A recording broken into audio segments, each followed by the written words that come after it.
Una mujer fuerte fue ridiculizada públicamente por atreverse a vivir y trabajar sola tras la muerte de su esposo.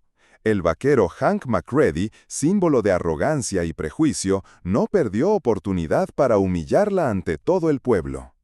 Pero Margaret Hensley no respondió con palabras, arrastró sola un carro de bueyes frente a todos y cambió Elmsfield para siempre. Escucha cómo este momento inesperado dio la vuelta a toda la historia y por qué, al final, la justicia encontró su camino. En Elmsfield, un pueblo de caminos polvorientos y cielos eternamente abiertos, la rutina se rompía con muy poco. Bastaba con una carreta que pasara fuera de horario, con un forastero que hablara demasiado bajo o con la sola presencia de Margaret Hensley caminando por la calle principal. Alta como un jugador de fútbol, de hombros rectos y manos curtidas por años de trabajo, Margaret no pasaba desapercibida. Pero no era su tamaño lo que incomodaba, era su silencio. Era esa mirada recta, esa ausencia total de maquillaje o sonrisas forzadas, ese andar firme como si no esperara permiso de nadie. Desde que Caleb, su esposo, murió bajo el peso de un roble que se desgajó durante una tormenta, Margaret no pidió ayuda a ningún vecino. No buscó consuelo en la iglesia, no se presentó en los bailes ni aceptó limonadas en las veredas.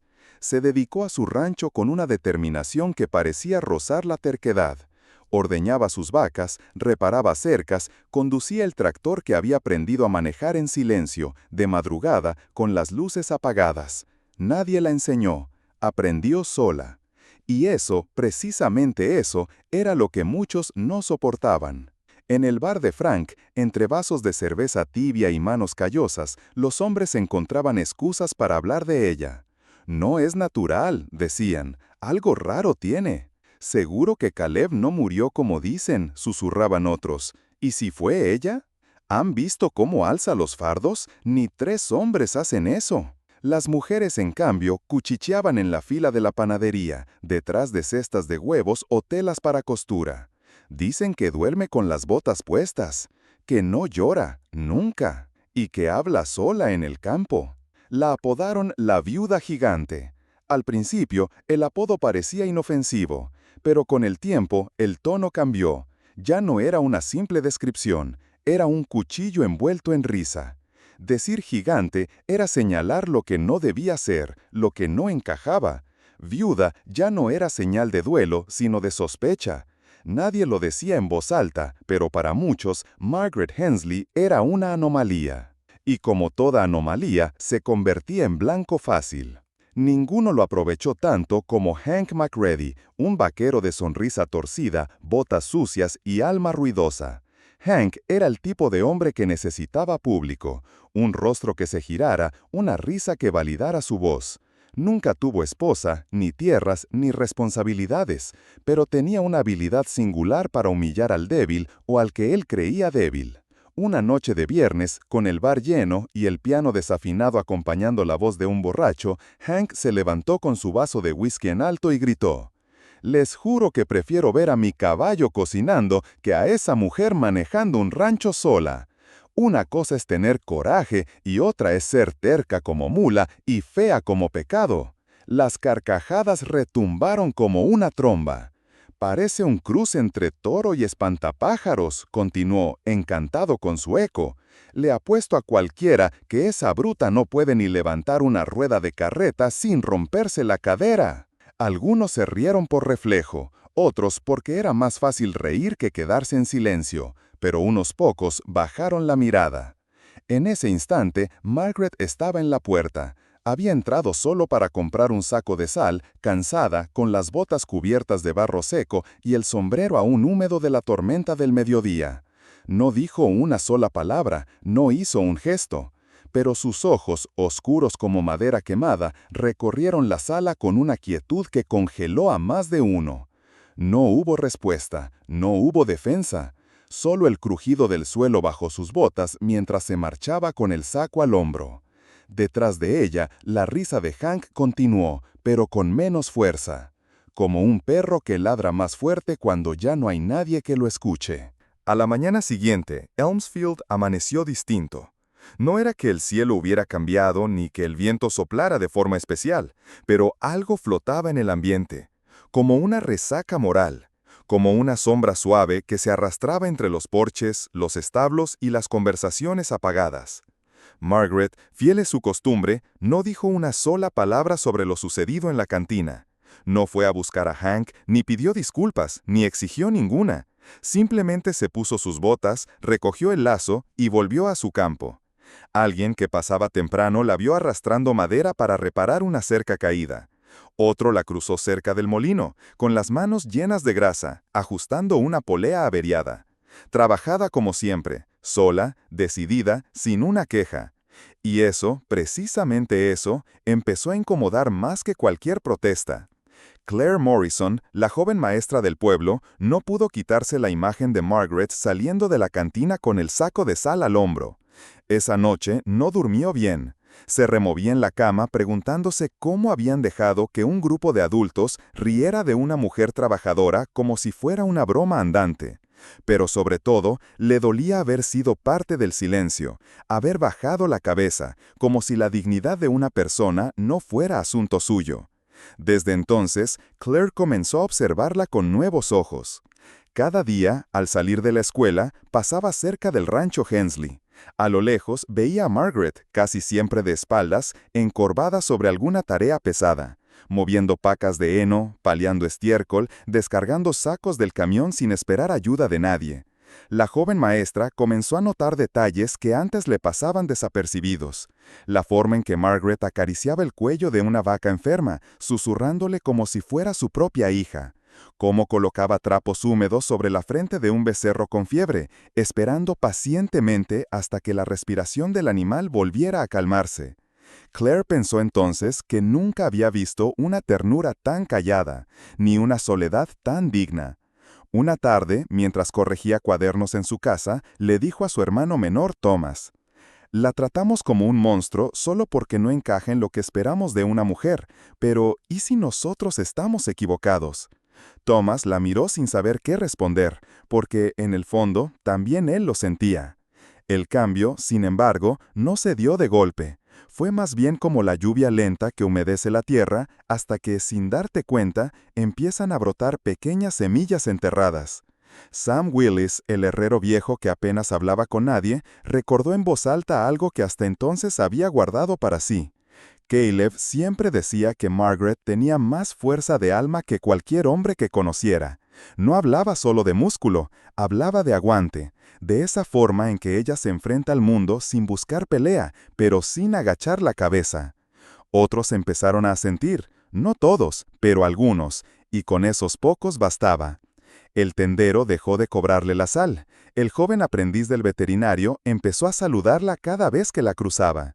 Un par de vecinas, al verla pasar, hicieron algo que nunca habían hecho antes. La saludaron por su nombre, con voz suave, con respeto.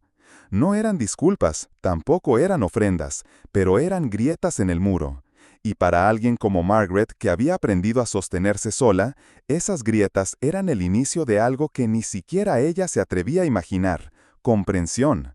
Aún quedaban quienes seguían murmurando, claro, las burlas no desaparecen del todo, pero ahora, por cada risa malintencionada, había una mirada incómoda, una voz que dudaba, un corazón que empezaba a preguntarse: ¿qué nos hace más humanos? ¿La fuerza con la que empujamos o el silencio con que resistimos? El domingo de feria llegó con un cielo azul sin nubes y un aire templado que hacía olvidar los meses de polvo y cosecha. Las familias colgaban banderines, los niños corrían con algodón de azúcar pegado a las mejillas y los puestos ofrecían desde mermeladas hasta cuchillos forjados a mano. La plaza de Elmsfield, normalmente silenciosa, vibraba con la emoción de una tradición esperada por todos: el concurso del carro de bueyes. La prueba era sencilla en teoría: arrastrar un pesado carro de madera cargado con sacos de maíz y tirado por dos bueyes flacos. Lo difícil era que solo la fuerza bruta movía ese carro. Cada equipo tenía 3 hombres, no había trucos, solo músculo, coordinación y terquedad. Ese año, como siempre, Hank McCready se presentó con 2 compadres igual de fanfarrones. Vestían camisetas apretadas, botas lustrosas y sonrisas de superioridad.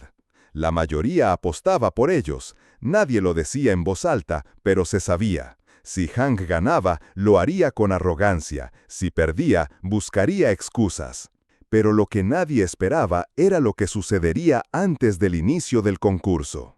La multitud se congregaba alrededor del terreno marcado con cal cuando una figura llamó la atención. Margaret Hensley, apoyada contra una cerca de madera, observaba en silencio. Su sombra se proyectaba larga, inmóvil. Algunos la ignoraron, otros, como Hank, no perdieron la oportunidad de provocar. «¿Y si dejamos que la viuda se apunte?», gritó, con una risa amplia. «Aunque capaz ni un buey la quiera ayudar». Varias carcajadas estallaron, pero sin el mismo entusiasmo de otras veces. El tono de Hank ya no hacía reír tanto. Aún así, el momento quedó suspendido, tenso como cuerda de lazo. Margaret se apartó de la cerca y caminó hacia el centro. «Yo puedo hacerlo sola», dijo, clara, sin levantar la voz. Un murmullo recorrió la plaza como un viento súbito. El juez, un hombre bajo y nervioso, hojeó el reglamento más por costumbre que por necesidad. No había norma que lo impidiera.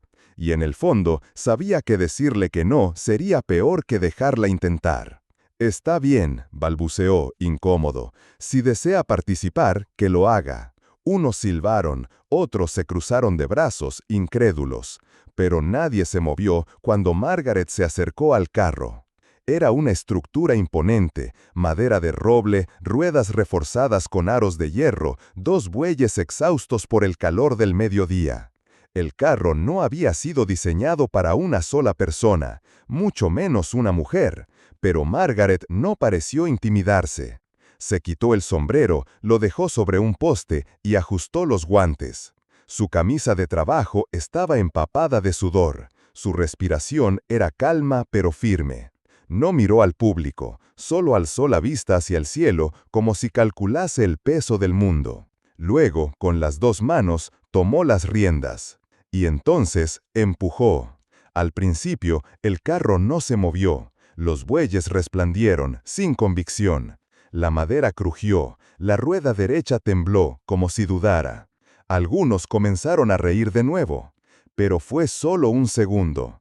Porque Margaret, plantando los pies con fuerza en la tierra, inclinó su cuerpo entero hacia adelante y soltó un sonido grave, profundo, mitad grito, mitad esfuerzo. Y algo en el suelo pareció ceder. La rueda derecha giró. Un paso, luego otro. Los bueyes reaccionaron como despertando de un largo sueño. El carro se estremeció y comenzó a avanzar. Nadie hablaba. Nadie respiraba. La imagen era irreal, una mujer sola arrastrando una estructura diseñada para tres, con el sol en la espalda y decenas de ojos clavados en su nuca. Margaret no se detuvo, no dudó, siguió avanzando, paso a paso, como si arrastrara no un carro, sino años de burlas, silencios y desprecio. Cuando llegó al poste central, soltó las riendas. El carro se detuvo. El silencio fue total. Por un instante que pareció eterno, nadie supo qué hacer. Y luego, alguien aplaudió. Fue Claire Morrison, después otro y otro más. En segundos, la plaza entera estalló en vítores. Niños gritaban, mujeres se abrazaban, hombres que nunca habían levantado la voz por ella, ahora aplaudían como si se tratara de una final de campeonato. Margaret no alzó los brazos, no buscó el aplauso, solo volvió a ponerse el sombrero, limpió el sudor de la frente y regresó a su lugar junto a la cerca. Pero nada volvería a ser igual, porque ese día Elmsfield ya no vio a la viuda gigante. Ese día el pueblo vio a Margaret Hensley y por primera vez la admiraron. Después del concurso, el pueblo entero pareció respirar distinto. No hubo necesidad de acuerdos ni declaraciones oficiales. El cambio se dio en los pequeños gestos, en los saludos que antes eran evitados, en las miradas que ya no se desviaban, en los murmullos que se extinguieron sin que nadie los mandara callar. Nadie volvió a llamarla la viuda gigante con burla. Y no porque el apodo desapareciera, no, sino porque cambió de peso, de tono, de significado. Ya no era una ofensa, era un título, una medalla invisible. En la mente de todos seguía la imagen, Margaret, sola, tirando de ese carro ante decenas de ojos incrédulos. Era algo que no se podía desver. No era solo su fuerza física la que impresionaba, sino el modo en que lo hizo, sin rabia, sin teatro, sin buscar protagonismo, con la misma dignidad con la que reparaba una cerca o curaba a una vaca. Simplemente hizo lo que tenía que hacer. Hasta Hank McCready, tan acostumbrado a llenar el aire de chistes, quedó mudo aquel día. Pálido, con los brazos colgando a los costados, ni siquiera intentó justificar su derrota. Cuando Margaret pasó a su lado, no alzó la cabeza, y ella tampoco lo miró. No hacía falta. El silencio de Hank fue para muchos la disculpa más sincera que podría ofrecer. Poco después, el alcalde, un hombre generalmente más preocupado por las ferias que por la gente, pidió una reunión con Margaret. Le ofreció disculpas públicas, con voz temblorosa y sombrero en mano. Dijo que el pueblo debía reconocer su ejemplo, y que los jóvenes de Elmsfield merecían saber que la fuerza no siempre gritaba, que a veces se movía en silencio y arrastraba el doble que los demás. Margaret no buscaba reconocimientos, pero aceptó las palabras sin sarcasmo. Asintió, agradeció y volvió a su rancho al terminar la reunión. Los niños comenzaron a acercarse a su terreno. Al principio solo se asomaban por curiosidad. Luego, algunos ofrecieron ayudar con tareas menores, cargar agua, recoger huevos.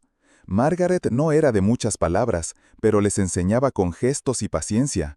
Y cuando uno de ellos rompía algo o fallaba en un nudo de la cuerda, ella no se molestaba, solo decía, «Así se aprende, así aprendí yo». Un día, Claire Morrison le entregó una carta escrita a mano, con caligrafía cuidada y sincera. En ella, la joven maestra decía que ojalá tuviera una 10ª parte del coraje que había visto en aquella mujer. Margaret no respondió de inmediato, la guardó en una caja de madera que usaba para los objetos importantes, la sortija de Caleb, una medalla del ejército que nunca mencionaba, y ahora aquella carta. Porque, aunque Margaret no buscaba aplausos ni homenajes, algo dentro de ella se aflojó, como una cuerda tensa que al fin se suelta. La vida no cambió de forma radical, el trabajo seguía siendo duro, el viento seguía cortando en invierno y las vacas seguían enfermando en primavera. Pero Margaret ya no caminaba con el mismo peso. Algo había cambiado en el aire, en la tierra misma. Ya no era invisible. Ya no era la figura que se miraba de reojo o se nombraba en voz baja. Ahora, cuando pasaba por el mercado, la saludaban por su nombre.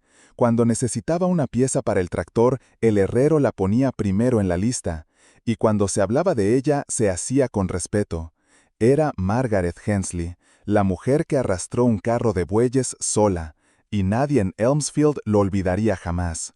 Con el paso de los años, el tiempo fue suavizando los bordes de la historia, pero el nombre de Margaret Hensley nunca desapareció del corazón de Elmsfield. No se hablaba de ella como de una rareza o una leyenda de feria. Se hablaba con una pausa natural, como quien menciona una verdad que no necesita decorarse. Su hazaña, aquella tarde de feria, bajo el sol implacable, dejó de ser un evento para convertirse en enseñanza, en referencia, en raíz. Las nuevas generaciones crecieron escuchando su historia, pero no en los libros ni en discursos pomposos. Se transmitía en las conversaciones sencillas, cuando un niño decía que no podía con una tarea y su abuelo respondía, «Margaret no preguntó si podía, solo lo hizo». O cuando una joven sentía que no encajaba y su madre le recordaba que hubo una mujer que se volvió pilar sin pedir permiso, solo siendo fiel a sí misma. Elmsfield siguió cambiando, como cambian todos los pueblos. Se pavimentaron calles, llegaron tractores nuevos y la feria se volvió más colorida. Pero cada año, cuando llegaba el domingo del concurso del carro de bueyes, el recuerdo de Margaret volvía a hacerse presente. No como una sombra, sino como un faro discreto. Algunos decían que desde cierta parte del campo todavía podía verse su vieja casa de madera, resistente al viento y al olvido. Un día, muchos años después, un grupo de vecinos decidió plantar un roble joven en la plaza. Lo hicieron en silencio, sin discursos. Luego, uno de ellos, el nieto del herrero Sam, fijó al tronco una pequeña placa de bronce. No tenía fechas ni nombres rimbombantes, solo una frase grabada con letras sobrias. Aquí, una mujer sola movió más que un carro, movió el corazón de un pueblo entero. No hubo aplausos, no hacía falta, porque esa frase no necesitaba eco, ya vivía en todos. La historia de Margaret enseñó a Elmsfield que la fuerza no siempre grita, que el respeto no se exige, sino que se cultiva día tras día con actos firmes y silenciosos, y que la dignidad, esa que no busca escenario ni premio, puede transformar no solo a una persona, sino a toda una comunidad. Y así fue como una mujer sin palabras cambió el lenguaje entero de un pueblo, para siempre.